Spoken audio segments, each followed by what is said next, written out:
Ready na?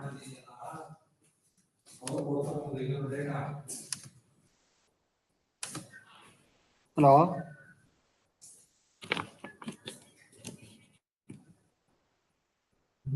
Based on data, input decide ಮಾಡಬೇಕು.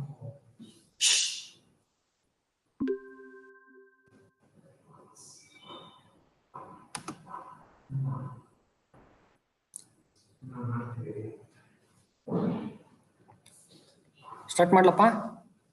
Sir. Okay, good afternoon.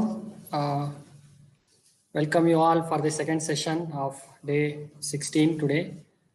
And we have today with us Professor Sharmila A, the Assistant Professor in the Department of Civil Engineering, Wastewater Engineering College.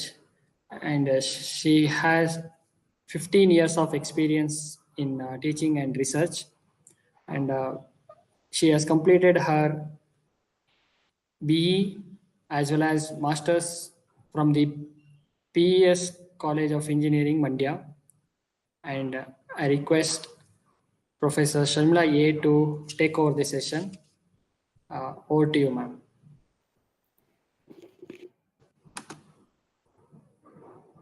Thank you, Professor Anjan sir. I once again take this opportunity to welcome all the guest aspirants to the session 2 on environment engineering.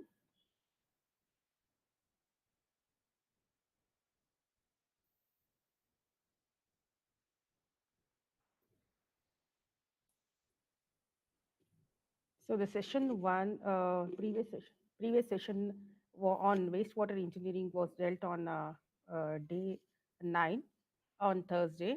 And I'll continue the remaining part which I have left in the previous session. So in the previous session, I concentrated on sewerage system design and the quantity of domestic wastewater with the characteristics of domestic wastewater. And today, remaining part of some of the problems on characteristics of wastewater with primary and secondary treatment and effluent discharge standards with the sludge disposal options and finally with the reuse of treated wastewater. So previous session, I concentrated on the COD and BOD, and a few problems will start on, will discuss today on BOD. So while the analysis of BOD, if you remember, based on the wastewater that has been concentrated or preferred, so normally we have to dilute the wastewater. So if the wastewater is very strong in a nature, normally 0.1, 0.5 or 1% of the wastewater has to be considered. And if you want to convert that in terms of ml, so normally 300 ml of a BOD bottle, so 0.1 percentage comprise of 0.3 ml of the wastewater and the remaining water with the dilution water. And if it is domestic wastewater, normally we prefer 1, 2.5 and 5% of the wastewater remaining. We have to fill the BOD bottle with the dilution water. And it is treated effluent. So normally we prefer 5, 12.5 and 25%. So remaining thing has to be filled with the diluted water. So because it is very important, and so based on this, to calculate the BOD of the wastewater, normally we prefer even it has to be included, dilution factor has to be considered. And one more information regarding this, if the wastewater is not domestic wastewater, if it is an industrial wastewater, then seeding has to be done. So as we all know that seeding is usually preferred for a industrial wastewater, just to introduce some of the microorganisms which are helpful in degradation of organic matter to simple components. So for the calculation of the BOD for unseeded diluted water, so with the with the dilution of some amount, so depending on what is the concentration or dilution factor we have preferred. So for unseated, it is D1 minus D2 by P, where D1 is nothing but the DO of initial wastewater kept on the same day, and D2 is the DO of the fifth day, which has been kept in a BOD incubator. and P refers to the dilution factor. So in the previous slide, we came to know what is the dilution we have preferred. So based on that, the dilution factor varies. And for the seeded dilution water, that too preferably for industrial wastewater where the microorganism are nil. Okay, so in that case, normally we prefer D1 minus D2 minus 1 minus P into B1 minus B2 divided by P. So here also two different aspects will be considered. One is the dilution ratio, and the other one is how much of the wastewater seeding has been done. And again, in the previous session, as it has been discussed, that how exactly the DO concentration has been used for the degradation and how the BOD reacts. So based on that, the first stage of BOD, the carbonaceous oxygen demand will be usually preferred. So because as we know that approximately about 68% of the oxygen will be utilized for the degradation of organic component, and the remaining percentage up to 90% so we can expect within the other 15 days. So BOD will be usually considered for 5 days, and it is usually preferred with the mathematical equation BOD at a particular date, maybe 5 days or any other days, is equal to L naught into 1 minus 10 to the power of minus KT. So where BOD is the biochemical oxygen demand, and L naught is the ultimate BOD, which usually we calculate with this equation itself, and T is the time, so it may be 5 days or any other specific days, and K is the reaction rate constant, which is the unit is per day. And added to the BOD, one more other parameter which has to be analyzed normally for the wastewater is the COD. So COD is a chemical oxygen demand, is nothing but the total amount of oxygen required to chemically oxidize the biodegradable as well as non-biodegradable organic matter.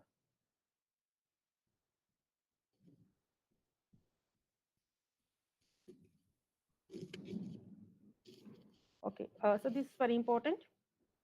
So compared to the BOD, normally the COD rate concentration is very high because it comprises or the oxidation takes place by chemical reaction with for both biodegradable as well as non-biodegradable organic matter.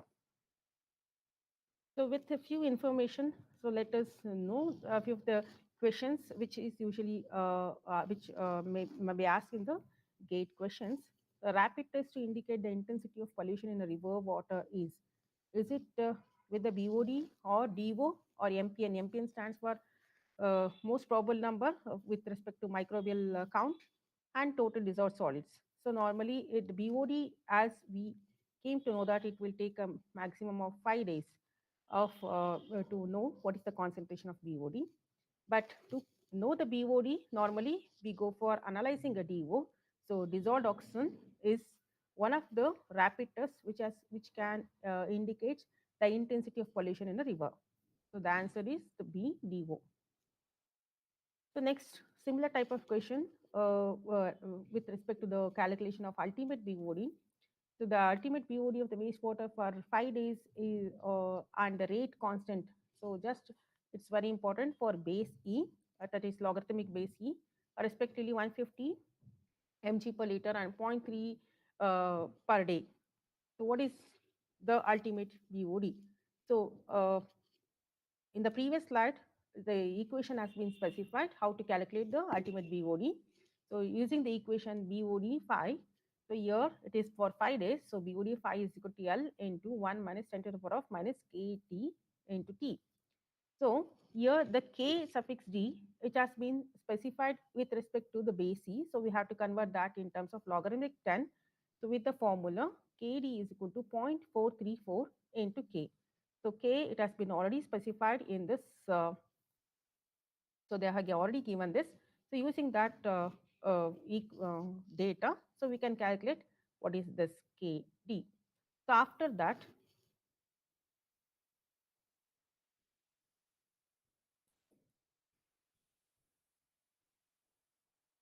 okay, after that, how to calculate the L, ultimate BOD.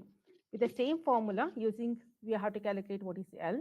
So after applying all this equation, we'll get L is equal to ultimate BOD is equal to 219.6, which is nothing but approximately 220 mg per liter. So answer is 220 mg per liter. Next, a few more questions for 1 marks. High COD to BOD ratio of an organic pollutant represents.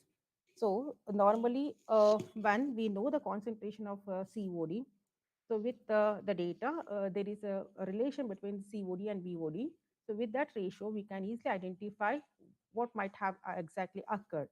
So high COD to BOD ratio of any organic pollutant represents. So we have given 4 options. So high biodegradability of the pollutant, low biodegradability of the pollutant, presence of free oxygen for anaerobic decomposition, presence of toxic materials. So normally the COD concentration is high in the indicates low degradation of the pollutant. So degradability is little bit lower. So the ratio what we obtain is higher. And the COD is always greater than the BOD. So what is the meaning or what why it is so? So normally it is because the as we came to know that in the definition of COD, the chemical which oxidizes both degradable as well as non-biodegradable organic matter in case of COD, but in case of BOD, normally the degradation occurs only for organic matter, so not for non-organic component. So always normally in many of the majority of the cases we usually observe the COD concentration is very high. So answer is B. And a sample, it is based on the analysis of BOD. A wastewater sample diluted to 100 times with the aeration water had an initial DO of 700 mg per liter, and after 5 days of incubation at 20 degrees centigrade, the DO was 0. Initially the concentration was of the DO was 7 mg per liter, and after 5 days with the adding with the dilution water 100 times, so then the DO was 0. So what is the BOD of the wastewater? So normally as we came to know that why we usually prefer dilution, so because we are adding a excess amount of dissolved oxygen so that oxidation of a biodegradable organic component occurs. So what happens in this case? So why the DO becomes 0? So this indicates the wastewater which has been taken for a consideration having a high concentration of biodegradable matter. So the DO which was supplied was insufficient. So we cannot determine the BOD. So the answer is C. We cannot determine the BOD unless otherwise we don't get the BOD of DO of the 5th day. So if it is 0, that indicates it was the DO was not sufficient. Still more biodegradable organic compound is present in the given wastewater. So we cannot determine the BOD of the wastewater.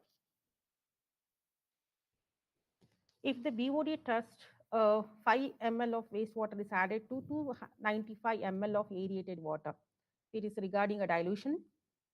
Initial DO content of the diluted sample is 7.8 mg per liter, and after 5 days of incubation at 20 degrees centigrade, the DO content of the sample is reduced to 4.5.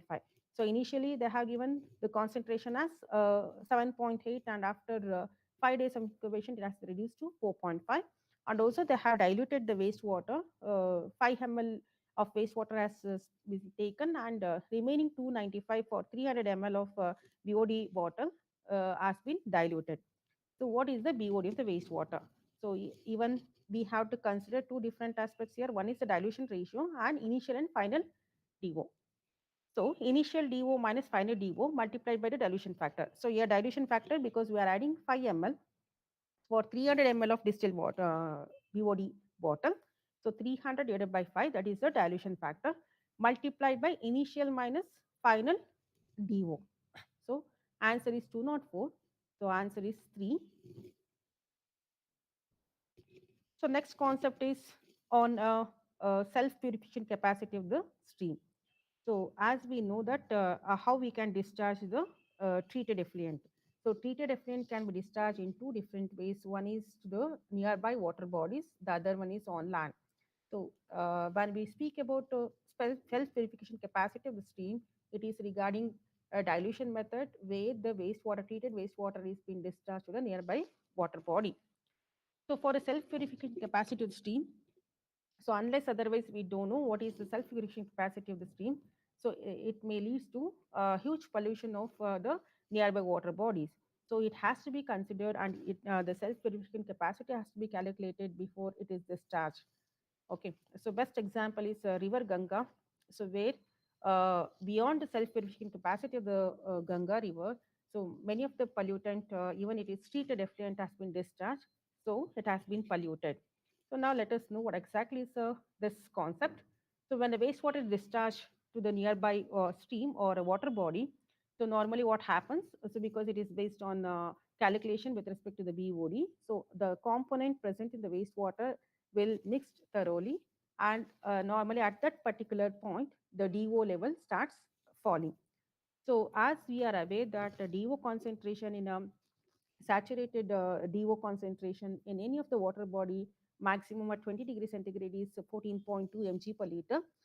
So when any pollutant has been added, that too the concentration of organic matter, very rich in organic matter, if it is added to that nearby water body, what happens to that? The DO level will be make use of for the degradation of this organic content, and hence the DO concentration goes on reduces.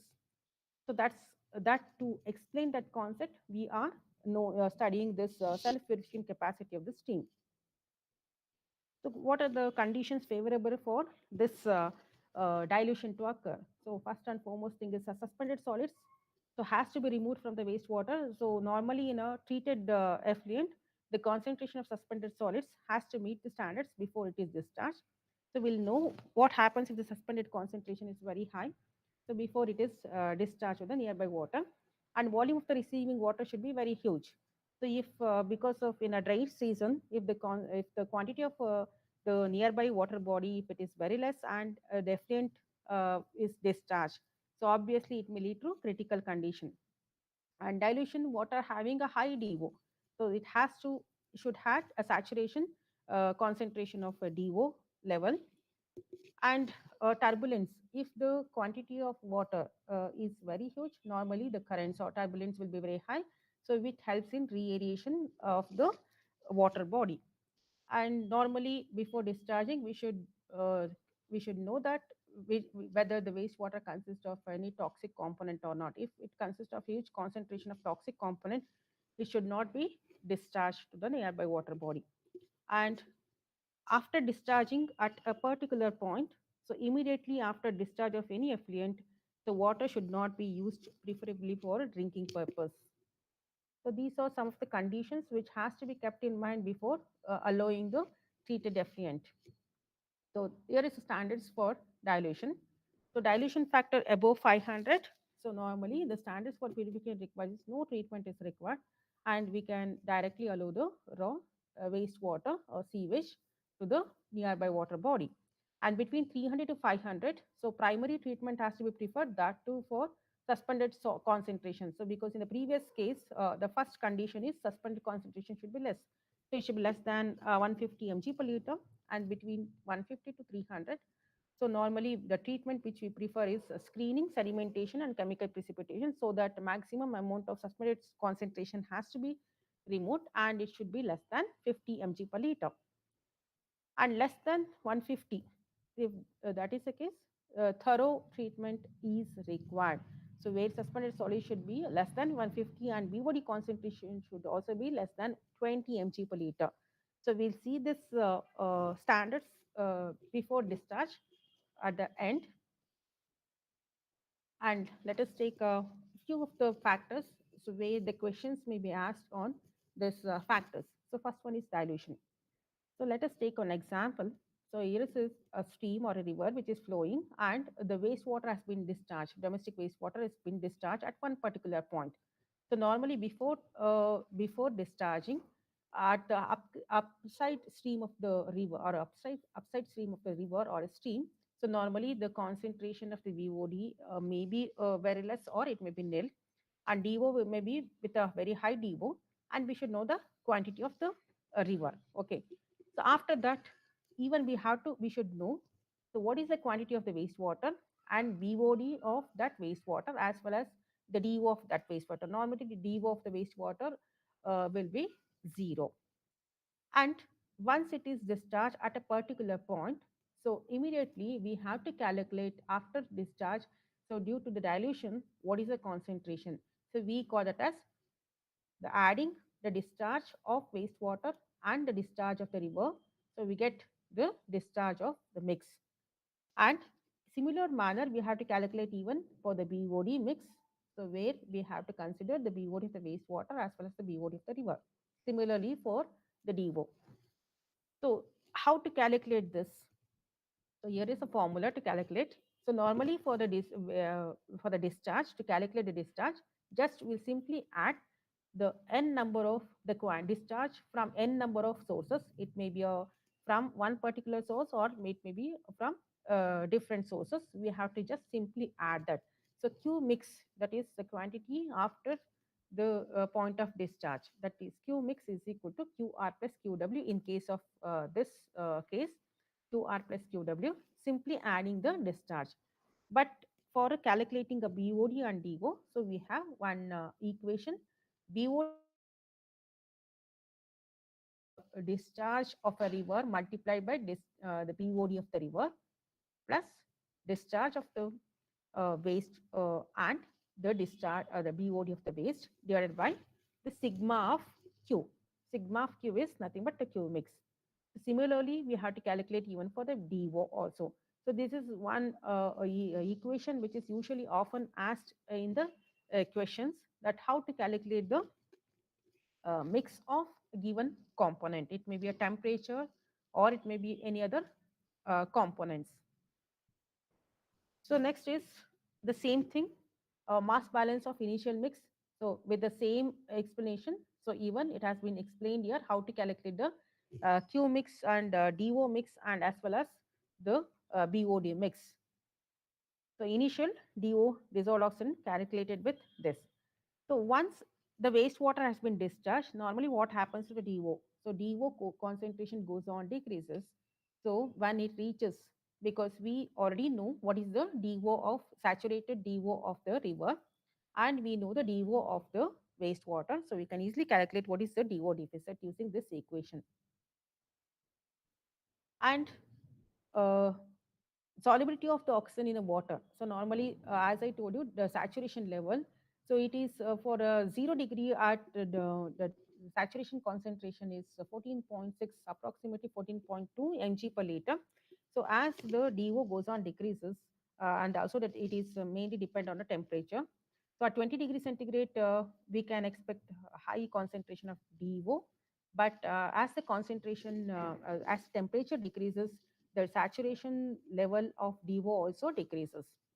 So that is also one of the parameter which has to be taken in consideration. And our initial ultimate BOD concentration, already we solved the problem using this formula, how to calculate the ultimate BOD, which is also important for the calculation of deoxygenation and reoxygenation rate, that what we call as self Steter-Pulse equation. And second step is to determine the deoxygenation rate. So to calculate the deoxygenation rate, we usually prefer this equation, LT is equal to L naught e to the power of minus KD into T. So where this equation is usually preferred to calculate the deoxygenation rate, where it is for a basic calculations, that is logarithmic key calculations, and determination of aeration rate or reoxygenation rate. So it is Kr into D. And one more correction factor, so it mainly depends on the temperature.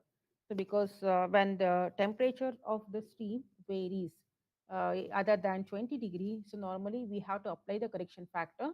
So that is given by Kr is equal to Kr of 20 degree theta to the power of T minus 20 degree. So here this theta values will be 1.024. So it is usually preferred, this correction factor is usually preferred when the temperature is not 20 degree, other than 20 degree. And next is to calculate the DO deficit. So we make use of Steter-Pulse equation or Oxen-Sacker, one and the same. So we have to derive that equation. I hope you might have derived that equation. So this is one well-known formula to calculate uh, this DO deficit. So this equation indicates it is in logarithmic form, and this is in logarithmic 10 form, the same equation. So normally depending on which form they have asked, so usually either we prefer this equation or this equation. And finally, after calculating all this, critical time and DO. So we have to calculate what is the DO after discharging a nearby wastewater at a particular point, how exactly the DO decreases. So it is calculated with the time, what is the time taken for the deficit to occur. Using this formula, Tc is equal to 1 by Kr minus Kd log, logarithm E, multiplied by Kr by Kd, again multiplied by 1 minus dA Kr minus Kd by Kd into La. So this is the time. So this Tc indicates the time exactly at the point where the deficit has occurred, DO deficit has occurred. And the DO deficit is usually calculated by dC is equal to Kd into La by Kr minus Ka, e to the power of minus Kd into Tc minus e to the power of minus Kr into Tc, then with adding dA e to the power of minus Kr into Tc. So these are two equations which indicates where exactly at which particular point or distance the time the critical deficit has occurred, and this is the critical deficit. So other factors other than dilution, there are few more other factors which has to be taken into consideration to tell the self-purification capacity of the river. So the dispersion due to currents, that is fluctuation. So as the turbulent increases, normally the re-aeration reaction will be very huge compared to normal standstill water. And sedimentation. As I told you, suspended solids has to be removed and it has to meet the standards. So if the suspended matter is very huge, what happens in a normally in a river when it is discharged? It settles at the bottom and creates anaerobic conditions to exist. So when anaerobic condition exists, it leads to formation of release of few gases like methane, carbon dioxide, and oxidation. So when the DO is very high, so normally oxidation will be very good. So degradation will occur very at a faster rate. Similarly, vice versa, the reduction and temperature. Uh, Comparison with the other parameter, temperature is also one of the factor. So where temperature reduces, DO concentration obviously reduces. So normally DO concentration at a saturation level at 20 degrees centigrade is maximum saturation with 14.2 mg per liter. And sunlight. So as the depth of the water increases, water body increases, the penetration of sunlight will be lesser. So obviously leads to anaerobic condition to exist. So more the wider with lesser depth, so we can expect a uh, very good dilution as well as a very fast degradation of the organic content. So next to this same sulfuric capacity based on the pollution, how exactly the decomposition occurs in a particular stream or a river. So we can categorize the whole thing into four different zones, that is zone of degradation, zone of active decomposition, zone of recovery, and clear water zone. So just to understand this concept, here is one picture which shows different zones. So clear zone, just observe here. So this is the point of wastewater that will be discharged at in a river at one particular point.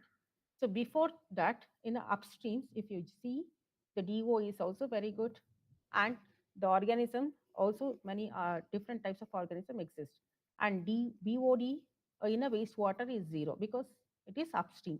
So when once the effluent has been discharged or wastewater has been discharged, what happens to that all the components? So the BOD concentration will be very high in a wastewater. What happens to the DO with respect to the BOD? So just observe the DO concentration goes on decreases. And so why it decreases? Because the DO will be utilized by the microorganism to degrade or to oxidize the organic component present in that wastewater. So the DO goes on decreases. So this particular zone, normally 40% reduction of a DO will be observed. So we call that as decomposition zone. And it reaches that particular stage where the DO becomes zero or nil. So that condition is considered to be a septic zone. So where the DO concentration becomes nil, as well as the, if you just observe the color of the water, so it is light, slightly sluggish as well as brownish in nature. And then due to atmospheric radiation that occurs, that the concentration of the DO goes on, it increases. So here, even though the concentration, the radiation occurs, the deoxygenation rate will be very high than the reoxygenation rate. So the DO concentration becomes zero or nil. So after once the degradation of many of the major organic component occurs, you can just observe the BOD decrease in the BOD concentration. So once it reaches the concentration goes on decreases, so then the aeration rate will be high than the deoxygenation rate because there is no further organic component, and even though organic component is present, that is very less. So the oxygen DO concentration goes on increases. So that part is, we call that as recovery zone, where again the DO concentration increases to more than 40%. So once all the concentration or the organic matter has been degraded or oxidized, then the BOD concentration will become zero, and we can expect again an increase in a DO concentration to saturation level. That zone is called as again clear zone. So this is the concept which is usually preferred to understand the self purification capacity of the stream. So before we let the effluent, different effluent from various industries, we should first check the purification capacity of that stream or river or water body, and so that we can manage the water body in a very good proper manner. So this is the concept. So oxygen deficit is usually calculated with the saturation DO minus actual DO, which is present. Okay. So the same concept has been explained, that is DO deficit curve or oxygen deficit curve or oxygen sac curve, one and the same. So here this picture depicts how exactly what is the rate of deoxygenation and what is the rate of reoxygenation, and when we observe the DO deficit. So just observe here. So this point indicates the deoxygenation rate, and this is reoxygenation rate. At one particular point, you can observe. So this deoxygenation rate is higher than the deoxygenation rate. At that point, we can observe the critical point. So where at this particular point, the DO will become very less or nil, and so reoxygenation rate left in that water body has been utilized for the oxidation of all the organic matter. So once all the organic matter got degraded, then the reoxidation rate will increases, and deoxygenation rate will become lesser.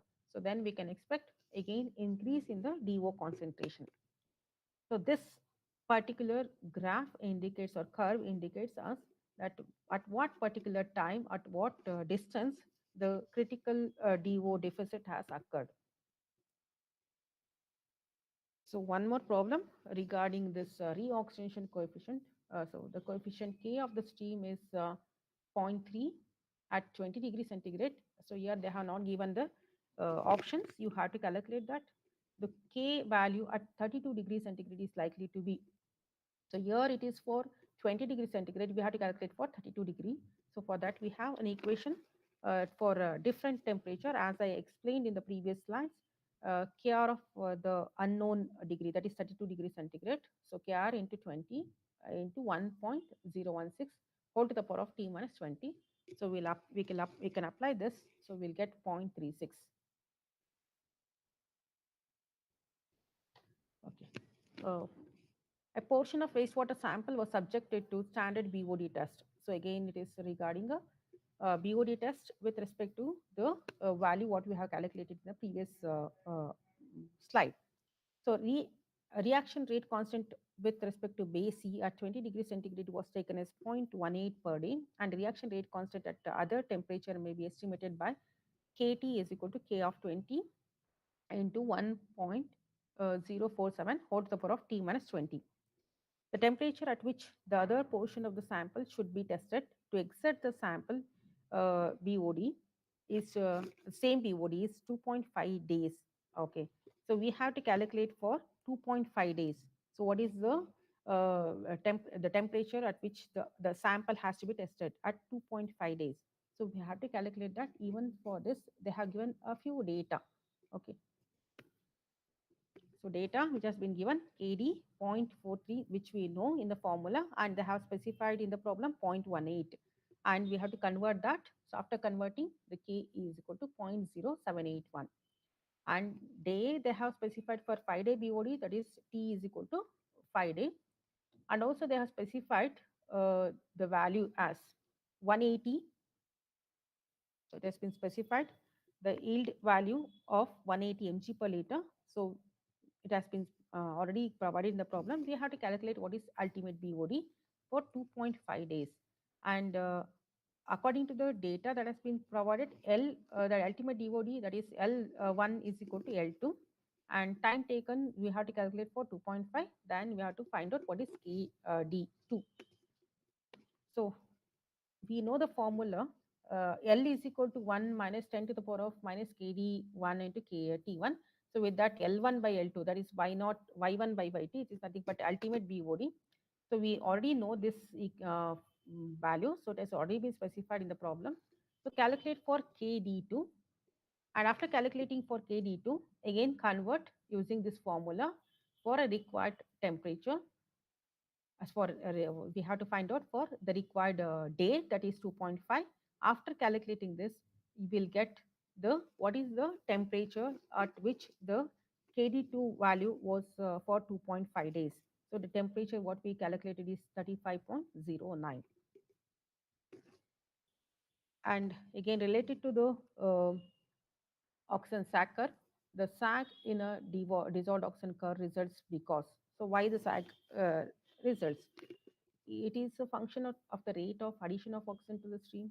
It is a function of the rate of depletion of the oxygen from the stream. And it is a function of both addition and depletion of oxygen from the stream. And rate of the addition is linear, but the rate of depletion is non-linear. So already we came that why the sag occurs. So it is both because of re-aeration and de-aeration, that is both the oxygen which has been utilized and also oxygen which is been absorbed by the re-aeration activity. So answer is C. So this is one of the important question which will be asked. So minimum DO that should be present in any of the water bodies for the fish to any aquatic body to survive. So normally it is 4 mg per liter. So less than 4 mg per liter due to over discharge of effluent. So you might have observed that death of fish in that water body. So it should be minimum 4 mg per liter. So this based on dilution, the problem based on dilution. In certain stations, so wastewater discharge in the river mixes with the river water instantaneously and completely. So following the data available, so one for the wastewater they have given, another one for the river. Okay. So DO is 200 mg per liter and discharge rate is 1.1 mg per liter, and DO of the river is 8.3 and flow rate is 8.7 meter cube per second. So initial amount of DO in the mixture of waste and river shall be. So we have to make use of dilution equation to calculate this. So DO of the mix. So we'll get the answer 7.6 mg per liter using this equation. So answer is C. So this for 2 marks question. And the wastewater from the city containing a high concentration of biodegradable organics is being steadily discharged. So this is an example where in a particular flowing river or stream, so at one particular point the wastewater has been discharged, and they have specified that if the at a station is yes, if the rate of aeration of the river water is lower than the rate of degradation of organic, so aeration rate is lower than the rate of degradation, that the DO of the river. So what is the DO of the river? Is it lowest at the point of point S where the wastewater is discharged, or is lowest at the point of upstream of the location, remains constant, or is it lower at the downstream? So normally just with this example we can understand. So at the point S the wastewater has been discharged.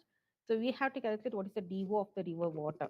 So normally this is lowest at the point of downstream. So still more lower than at the point after the point S, okay, because the DO will be much more utilized for degradation of that waste. So one problem for 2 marks. A township is to treat 5,000 liters of sewage per day, which has a 5-day BOD of 150. So here they have given 5,000 liters of wastewater. Okay, oxidation pond is used for the purpose. So this is one of the treatment questions which will be asked based on the BOD concentration. And the effluent can have a BOD at 150 ppm, and the loading rate is to be 40 kg of 5-day BOD per hectare per day, the required area of the pond. So it is based on the treatment of the wastewater. So the wastewater produces 5 lakh liters, and 5-day BOD they have given 150 mg per liter, and BOD of the effluent, so that is nothing but sewage, and BOD removed in the pond. So here BOD removed is 15. It is 15. So we have to calculate after removing what is the remaining BOD. And COD removed per day, because we have to assume this COD, this 135 mg for per person. So after calculating this sewage removed, so we have to calculate what is the organic loading rate. So and they have specified the organic loading rate as 40 kg of 5-day BOD, and required area we have to calculate by sewage that is consumed, that is 67.5 kg, and organic loading. So we'll get 1.687 hectares. Okay. So this is one more extra additional information which you might have studied in the water treatment explained by Dr. Shilpa BS. So again, because in the same thing holds good even for the wastewater with related to nitrates. So presence of excess nitrate in a river water indicates. So is it whether it indicates the recent pollution of the water with the sewage, or past pollution in the water with the sewage, or immediate pollution or no pollution. So normally we have 4 different types of nitrates. So it can be explained in free ammonia type, or albinoid nitration, or nitrite, or nitrates. So normally the nitrate indicates the past pollution of water with the sewage. So because it is the fourth stage which indicates the almost fully oxidized component. Okay. So next comes the wastewater treatment of wastewater. So normally classification of treatment will be of 2 different types. One is physical unit operation, and unit process. So when the physical forces predominates, we call that as unit operation, and if it is by chemical and biological, then we call that as unit process. So levels: preliminary, primary, advanced primary, secondary with nutrient removal, tertiary, and advanced type.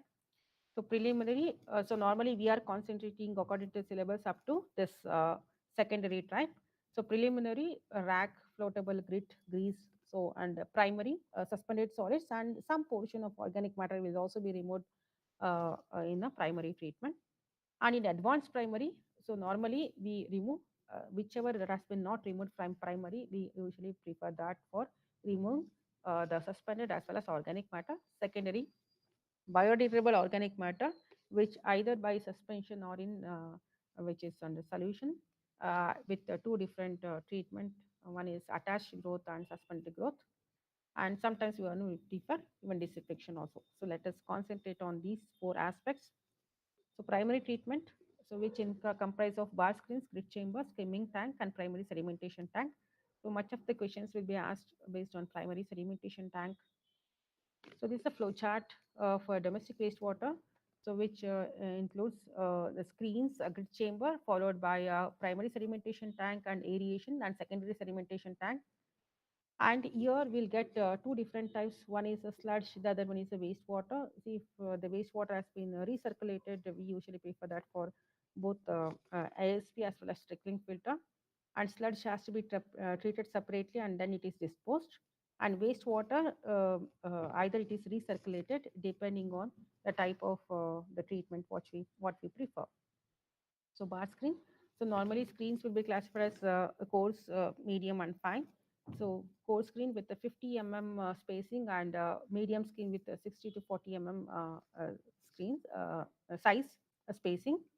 And normally the collection of the wastewater will be 6 liters of solids per million liters of wastewater in terms of coarse, and it will be a little bit huge for medium, that is 30 to 90 liters of solids per million liters of wastewater. So this is a bar screens. So we have, as I told you, rectangular screens and fine screens. So normally the size, the velocity, what we maintain here is very important, and inclination is very important. So rectangular screens, inclination which we prefer is 30 to 60 degree, and as the inclination goes on decreases from 60 to 30, the velocity or in the open area increases, but there is reduction in the velocity. So either we go for either 30 to 60-degree inclination. And velocity, what we should maintain, should not be more than 0.8 to 1 meter per second. And for fine screens, so very efficient. And the perforations, what we prefer is 1.5 or 3 in size. And normally 20% of suspended solids can be removed with the fine screens. So next option is an optional. So normally it is not preferred in India, but in foreign countries they usually prefer this communicator before passing through the grid chamber. So this is commutators is nothing but a shredders. So when a large floating component will be passed through this perforated component, where there is a perforation as well as here there is a knife like structures which is rotating, and this component when it enters will this knife will reduce the size, and then it allows the water to the reduced component to the next treatment. So normally this breakdown of solids is up to 6 in a size, and then it will be passed through the grid chamber. So this is an optional. So grid chamber, the very important component, what we should remember in the grid chamber is meant to remove the inert component. So here, as far as possible, we try to avoid removal of organic matter, because it may lead to some problem like degradation problem or putrescible problem, or it may even lead to some aesthetic problem also. So normally grid chamber has to be designed in such a way that it has to remove only the inorganic component like sand, small gravel, cinders, broken glass, or even solid materials, but not the organic matter. So there are different types of grid chambers: rectangular horizontal, detritus, aerated grid chamber, square horizontal flow type, vortex flow type. So rectangular, as the name itself indicates, here it is rectangular in nature, with the length of the channel. It is mainly governed by the depth required to get the required velocity. So what we call as critical velocity. And one thing we should observe is organic matter is not allowed here to settle. So we should design the velocity in such a way that the organic matter doesn't settle in this type of grid chambers. And detritus, some amount of organic component will be removed here, but it is again returned back to the effluent. And here also, so maximum the type of grit, whatever that has been settled, will even settle some amount of organic component that has to be sent back again, so that we can not allow the settlement of organic component. Aerated, to keep the component in suspensions. So normally from the bottom, the aeration has been provided. So where the bubbles which rises will keep the component in under suspension. So only the component like a grit component will be settled, not the organic solids. Square horizontal flow. So normally to remove the particle size of 0.155 and not and above that. Okay, vortex type. So here also the main thing. So vortex flow will be usually preferred, so that only to remove the grid component, not to allow the settlement of organic component. So design criteria, what we prefer for the grid chamber is peak factor of 2.5 to 3, and detention time maximum not more than that 30 to 90 seconds, and usually we prefer 60 seconds of detention time, not more than that. See, if the detention time goes beyond this, so then the settlement of organic component will be huge, which we should not prefer in grid chamber. And flow through velocity is zero point 0.2 to zero point 0.4 meter per second. And settling velocity, so settling velocity is very important, 0.016 to 0.012 meter per second for a particle of diameter 0.2 millimeter, and 0.01 to 0.015 for a diameter of 0.15 with a specific gravity 2.65. And depth, liquid depth is 1 to 1.5 meter. Even the depth should not be very huge. And length 3 to 2.5 meter.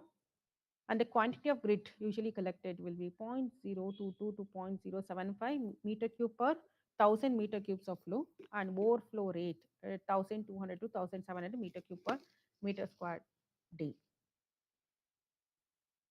So next comes oil and grease. Normally it is usually preferred for removing the oil and grease from the industrial wastewater rather than for a domestic wastewater. So we also call that as skimming tanks. So it is usually placed before the sedimentation tank.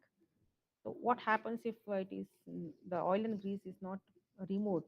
So there may be chances of clogging, and also it may lead to some unhealthy conditions.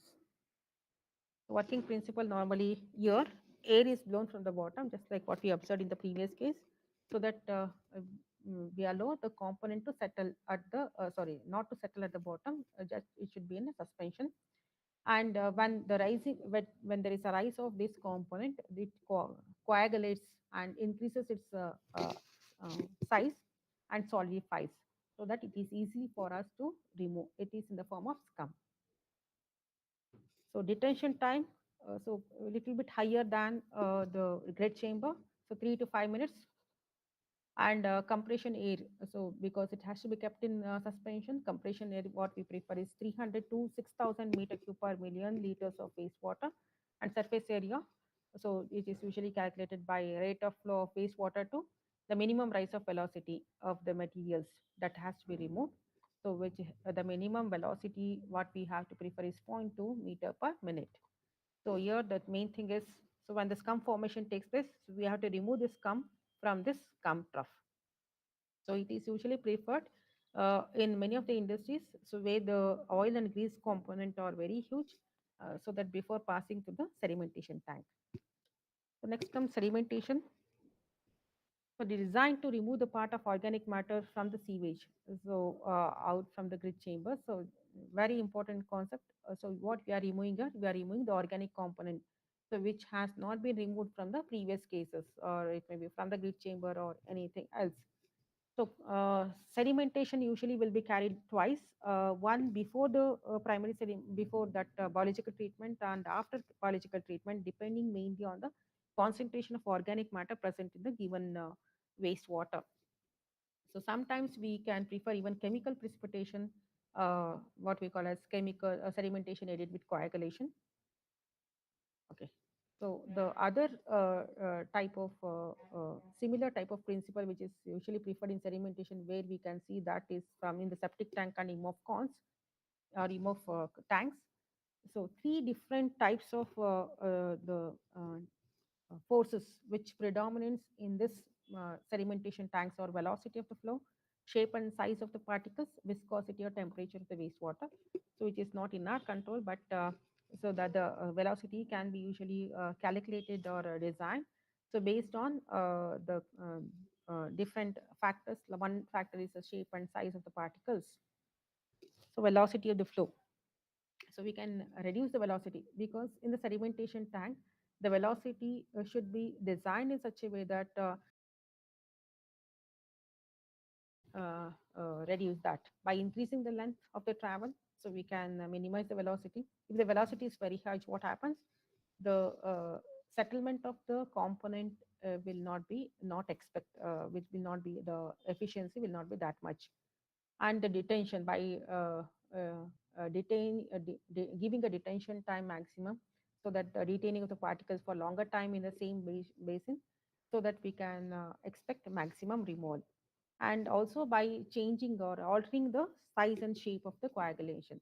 So what happens if the size or the shape or the size is very less? So the settlement of the component, organic component, will be lesser.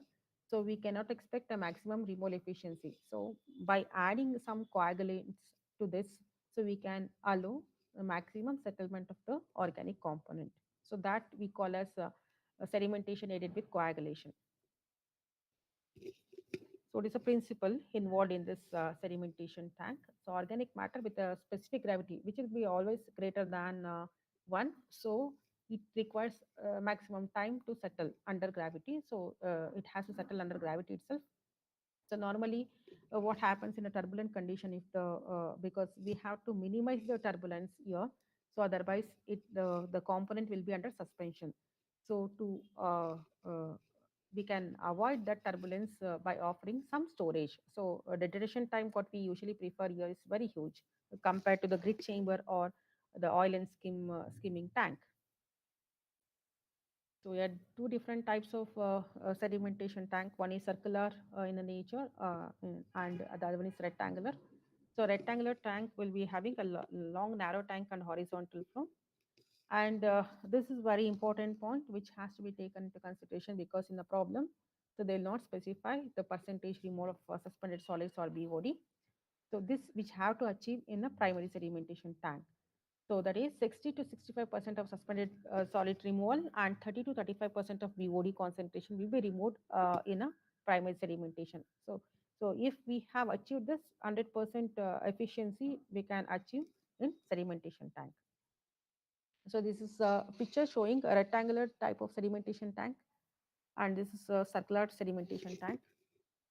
You can just observe the effluent will be passed from the bottom, and detention time will be usually provided very high detention time, so that the effluent sorry, the organic component can settle at the bottom and easily it can be removed.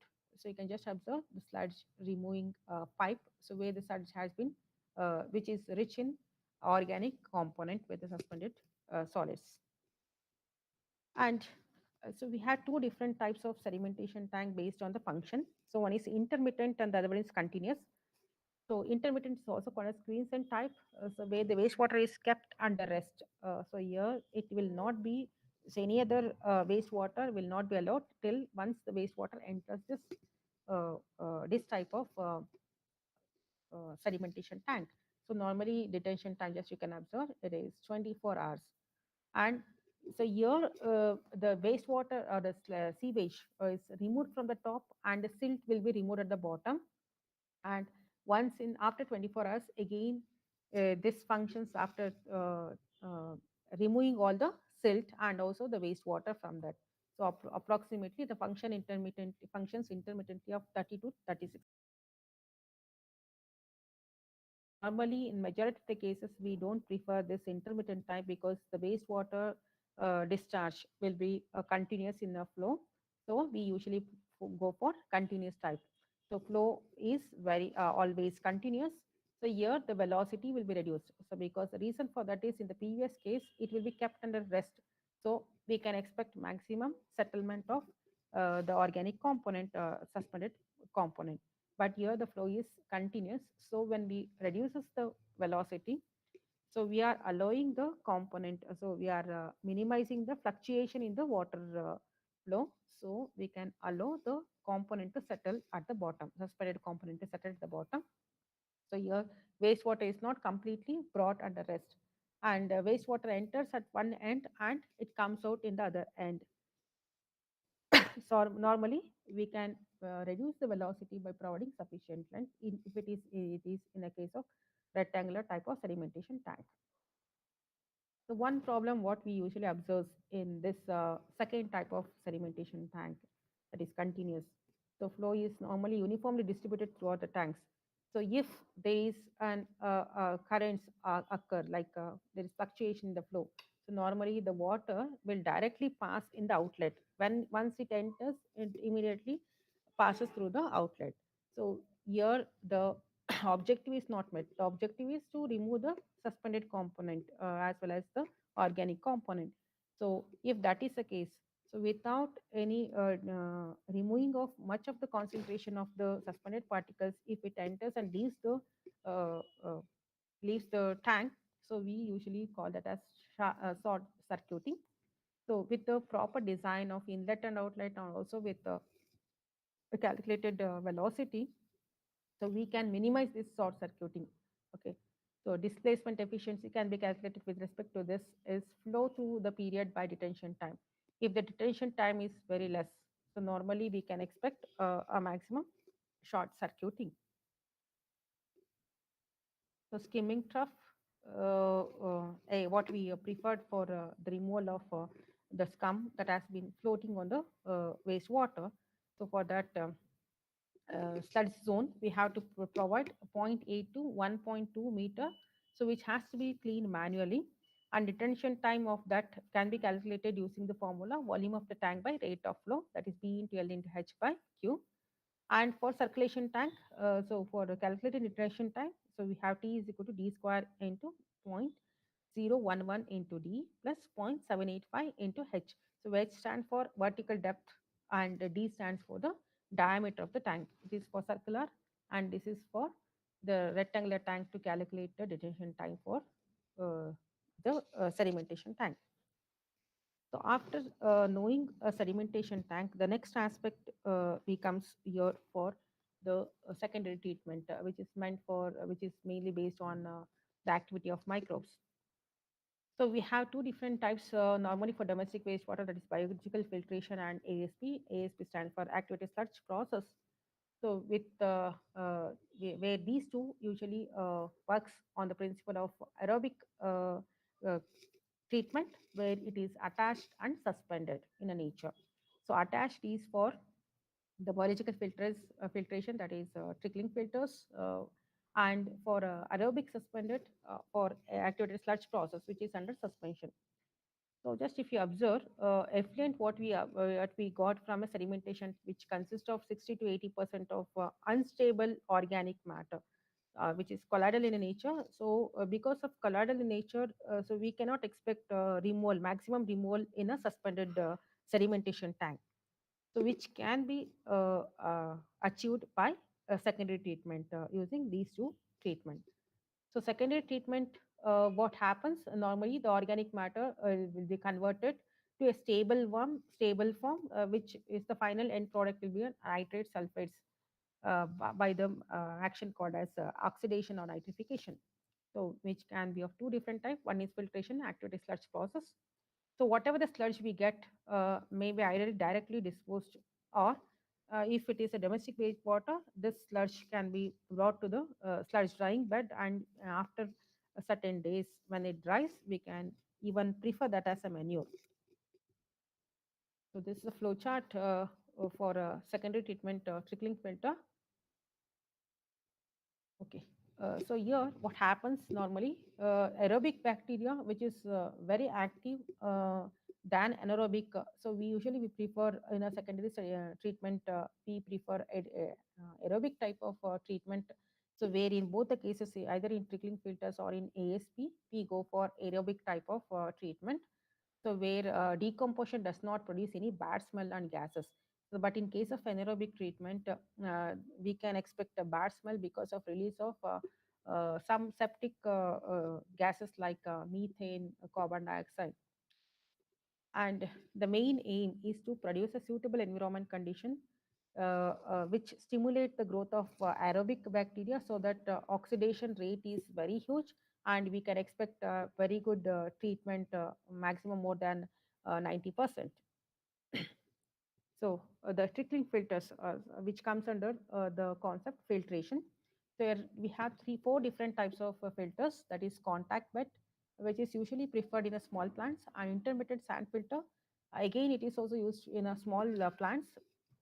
Trickling filters, where we can prefer treatment of domestic wastewater using trickling filter, where the quantity of wastewater is very huge, and miscellaneous type only in special cases we can go for miscellaneous type.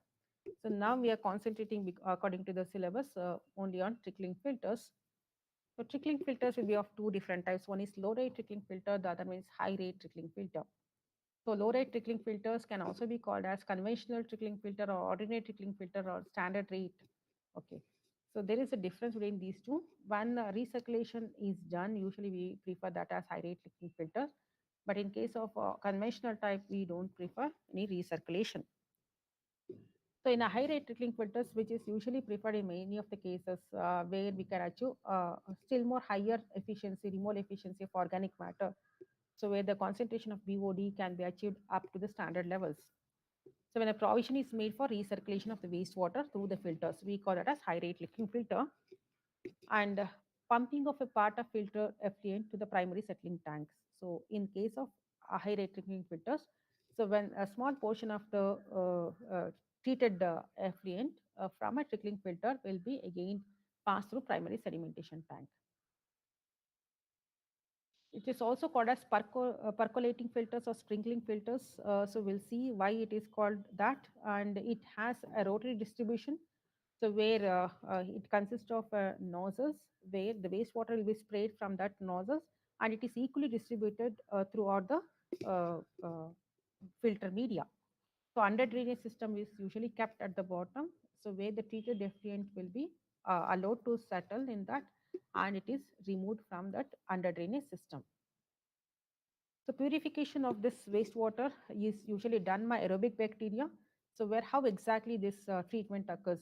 So a slime formation takes place on the filter media. The filter media what we prefer is inert component, and then the slime formation which has been formed, so which takes the oxygen from the atmosphere and start this degradation or oxidation of this organic matter, so that we can achieve maximum removal of the organic content from this particular method. So it is constructed above the ground, and either it is circular in nature or rectangular. Normally, in majority of the cases, circular type of trickling filters are usually preferred, and circular has a rotary distributor having so many four different arms, which is distributing the wastewater through sprinkling at uniform rate.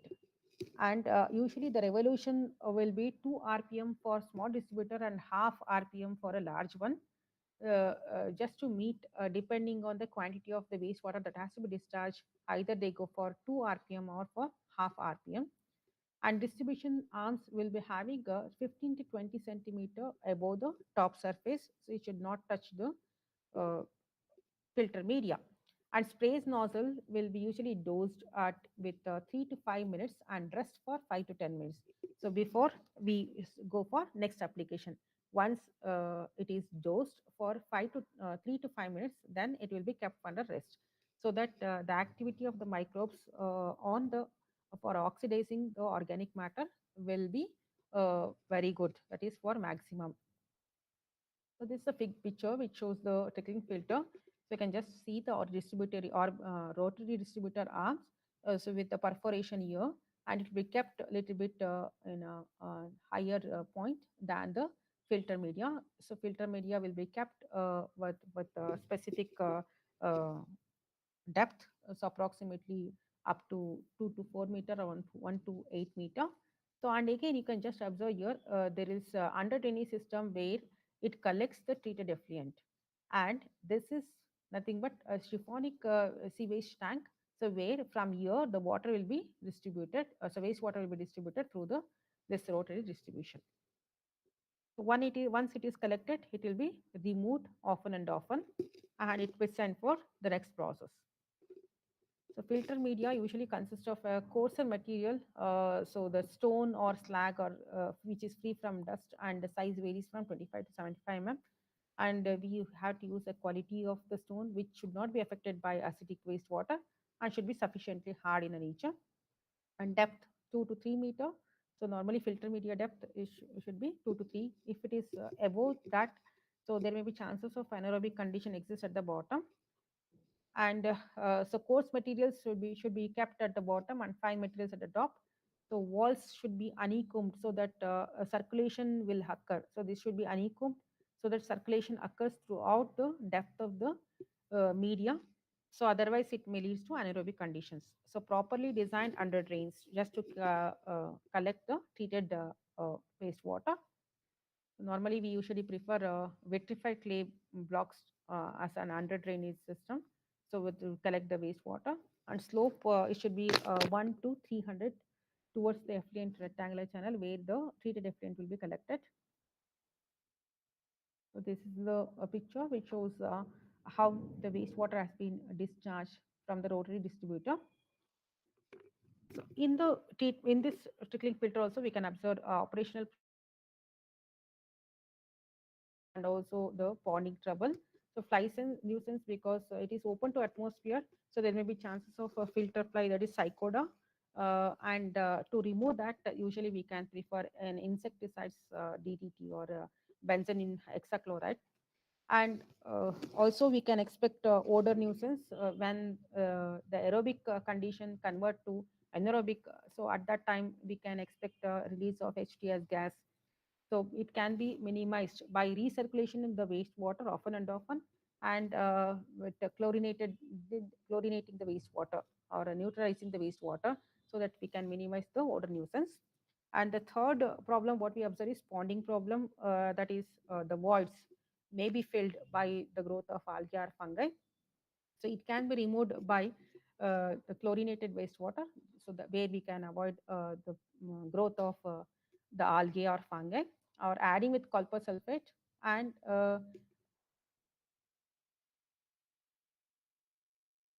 comparison between high rate and conventional type of trickling filters. So now majority of the cases in domestic wastewater we go for high rate trickling filters. So next comes the activated sludge process. So as I told you, comparison with the previous case trickling filter, it is attached growth. This is suspended growth. So normally effluent from the sedimentation tanks is mixed with 20 to 30% of the old volume of activated sludge. So why the name activated sludge? So because once the sludge get mm, after treatment, which because it is rich in active microorganisms which are aerobic in nature. So some amount, that is 20 30% of this highly active wastewater or effluent has to be again recirculated, so that we can expect a maximum removal efficiency of the organic component. So it is called activated sludge process. So that sludge has to be considered 20 to 30% of sludge, which is rich in active active microbes. So has to be again mixed with the raw wastewater. So mixture center, the aeration tank and microorganism and wastewater are mixed with a large quantity of air, 4 to 8 hours.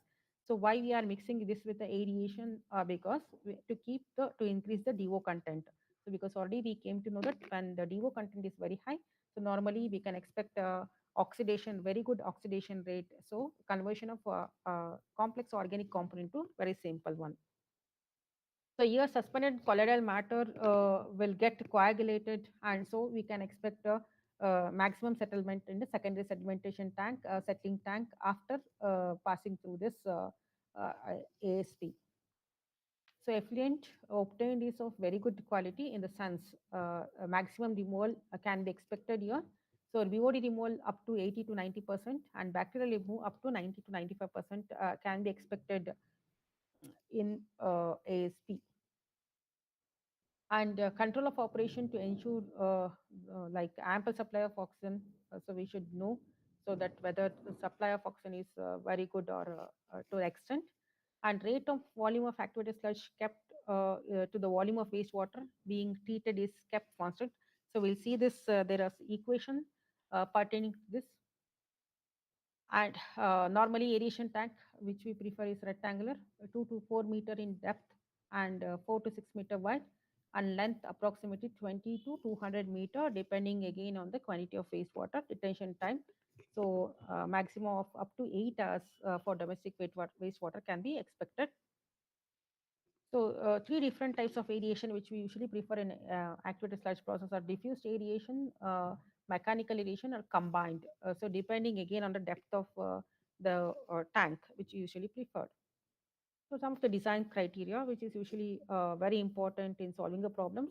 Aeration tank loading. So here we have four different design criteria. One is aeration period, that is hydraulic retention time, BOD loading rate per unit volume of aeration, foot to microorganism ratio, sludge age. So these are four different design criteria which has to be kept in mind in solving a problem. So aeration period or HRT, that is hydraulic retention time. So to calculate that, we have detention type. If you know the detention type, to calculate that, volume of the tank is important, and rate of wastewater flow. So with these two, we can calculate what is detention time, V by T into 24 hours. It's a conversion. Next, volumetric BOD loading. Mass of the BOD applied per day to the aeration tank. How much of the BOD we are applying in through the influent. So because if we calculate the BOD, we can easily know what is that. And volume of aeration tanks. So with this, we can calculate volumetric BOD loading or organic loading. So one more important thing, because if the uh, so normally we prefer this treatment ASP for organic rich wastewater, not for inorganic rich wastewater. So because the organic component which acts as a food for the microorganisms, that is very important. So we have to calculate a food to microorganism ratio, which is calculated by daily BOD load applied to the aeration tank by total microbial mass in the system. So we can know this with the help of on a daily basis in a lab. So we can easily calculate what is the total microbial mass present in the system, that is ASP. And BOD load applied to the aeration can be calculated by F is equal to Q into Y naught gram per meter cube. And the last one, that is next one, is the total microbial mass in the aerations. How to calculate that? As I told you, we have to know the MLS concentration. After once we know the MLS concentration, this mixed liquid, liquor suspended solids. So with the volume of aeration tank, we can calculate this total microbial mass content, and F by M ratio. After calculating this, we can calculate using the formula Q into Y naught by V into XT. The last one is sludge age and solid retention time. So sludge age normally vary from 30 to 33 to 30 hours. It is mainly related with the food to microorganism ratio.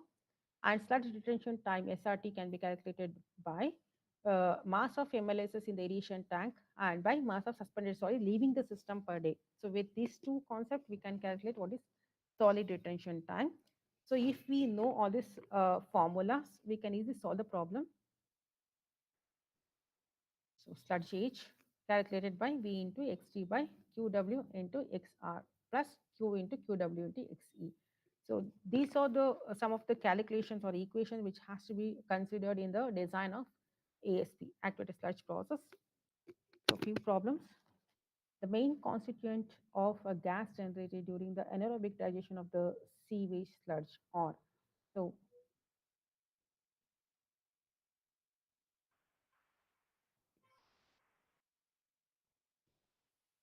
okay. Trickling filters are used to remove. What we used to remove from trickling filter, is it suspended solids, colloidal solids, organic matter, or pathogenic bacteria? It's organic matter. Okay, so what we have learned. So, but if the question is asked, what is removed from grid chamber?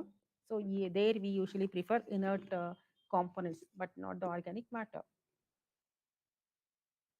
Activated sludge is an aerated sludge in the aeration unit, or sludge settled in the humus tank, or sludge in a secondary tank after aeration and rich in microbial mass, sludge in a secondary tank after aeration are rich in nutrients. So what is activated sludge? So this is a sludge in a secondary tank after aeration rich in nutrients. So why we are using this? Because after this, so because it is rich in nutrient as well as it is rich in the microbial content, and certain portion that is up to approximately up to 30%, we can reuse that same, which is very good in a very rich in a microbial content, so that we can treat as fast as possible the incoming effluent or incoming wastewater. A completely mixed activated sludge process is used to treat the wastewater flow of 1 million liters per day. Having a BOD 5 of 200 mg per liter, the biomass concentration in the aeration tank is 2000 mg per liter, and the concentration of the net mass leaving the system is 50 mg per liter. The aeration of tank has a volume of 200 meter cube per second. So we so so here, with this data, they have asked you to calculate two different components. One is hydraulic retention, and the other one is average time for which the biomass stays in the system. So question is one single question, but it is asked for 4 marks. So we have to calculate what is hydraulic retention time as well as the average time uh, for that. So for the hydraulic retention time, so one easy equation, so which I have explained here. So V by Q into 24. So we know what is V, we know what is Q. It has been already given in the problem. So they have already given in the problem. Okay. So that with the help of so there is 1 million liters we have to calculate treat. So Q 1 million. So we can calculate. So we'll get 4.8 hours. So the next question is we have to calculate what is the average time for which the biomass stays in the system. So that is retention. So how much? What is the time? So even to calculate that also we have the information. So using that is theta retention time, the biomass average time. So mass of the biomass in the system and mass of the biomass leaving the system. Even that they have provided the information. So we can calculate with the data which has been provided with using this equation. So we'll get 8 days. So next question is in a wastewater treatment plant, primary sedimentation tank service based on primary sedimentation tank, an overflow rate of 32.5 meter cube per day per meter square is 32.5 meter long, 8 meter wide, and liquid depth is 2.25 meter. If the length of the weir is 75 meter, the weir loading rate. So one simple equation to calculate this. So to calculate so we have an equation V naught is equal to Q by BL. So they have already specified what is V naught, what is B into L. So with that, we can calculate what is the Q value. So after calculating the Q value, so weir length they have provided 75 meter. So with these two aspects, we can calculate what is weir loading rate. So Q is equal to capital Q, that is discharge by so weir length. So we can calculate what is the value. So here it has been not provided with the options. So we have to calculate this. Okay, which of the following sewage treatment methods has inherent problems with the odor, ponding, and fly nuisance? So, which I explained. So it's trickling filter.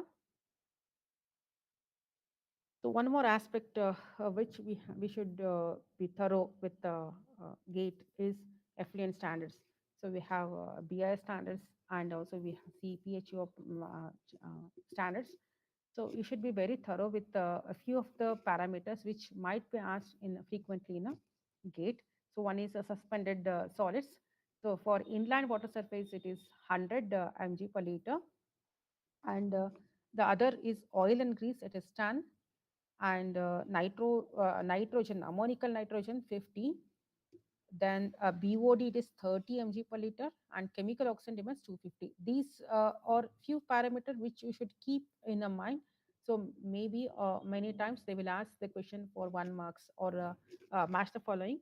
So what are the concentration of the effluents which has to be met before discharging to the inland?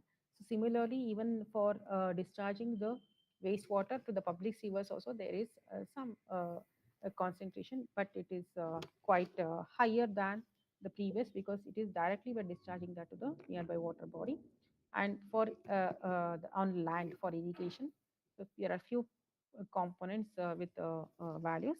So, but be aware that suspended solids and then oil and grease, then ammonical nitrogen, BOD and COD. These are important parameters you should keep in the mind, so that you can answer properly. The next concept or last concept is reuse of treated wastewater. Normally, after wastewater has been treated, we are not concentrating on reusing of the wastewater itself. It is a treated wastewater, what we call as effluent. So there are n number of reuse nowadays because of to meet the scarcity of water demand.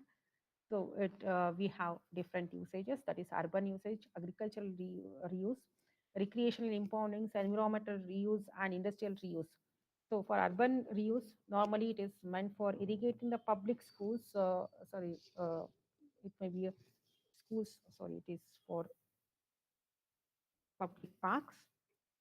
And next one is for highway, residential, as well as landscapes, and fire protection and toilet flushing in commercial and industrial buildings, So these are a few of the places where we can prefer urban reuse. So as we know that the storm water, which is it can be directly if it is meant for from separate collection, you can directly discharge to the nearby water body without any treatment. Even that storm water can be make used nowadays with the concept called as rainwater harvesting. Okay, with that we can reuse. Okay, agricultural use irrigation for non-food crops, that is for fodder and fibers, so we can make use of this treated effluent, and commercial nurseries and pasture lands, and high quality reclaimed water can also be used for irrigating food crops also. So in many places after the treatment, secondary treatment, it is directly discharged either to a nearby pond, so that pond water can be utilized for irrigation purpose where the dilution has been occurred. So recreational impounding, such as for pond or it may be for lakes, so where it is meant for recreation, not for other uses.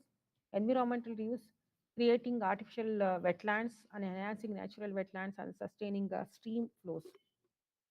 And industrial use, for which is not meant for any food industries. So we can make use of only for few industries it is restricted, and for few industries we can make use of this industrial wastewater. So with this, the one more concept which I have left is the sewage disposal. With the sludge disposal. So normally sludge will be disposed in a method called as either if it is rich in humus, then with minimum treatment we can directly discharge on land. So what we call as uh, uh, by minimizing the moisture content, so we can make use of that as a one of the component as a manure. Okay. So other than that, normally the sludge, if it is for domestic wastewater, so it is meant for manure. So otherwise, normal industrial wastewater, then that sludge after dewatering, it is usually preferred as it is just preferred for uh, as a inert component which is not used, and it is dumped in a landfill. Okay. So with this, I'll stop my presentation. So summary, so what I have covered is characteristics of wastewater, that is BOD, self-lubrication capacity of the river, and wastewater treatment like primary and secondary treatment, and reuse of treated wastewater, so which I have covered. Okay. With this, I thank my HOD, Dr. S.K. Prasad sir, for giving me an opportunity, and also I take this opportunity to thank our coordinator, Dr. Umesha PK, for giving me an opportunity to deliver lecture on environmental engineering in the environmental engineering stream, wastewater treatment. So thank you one and all the best.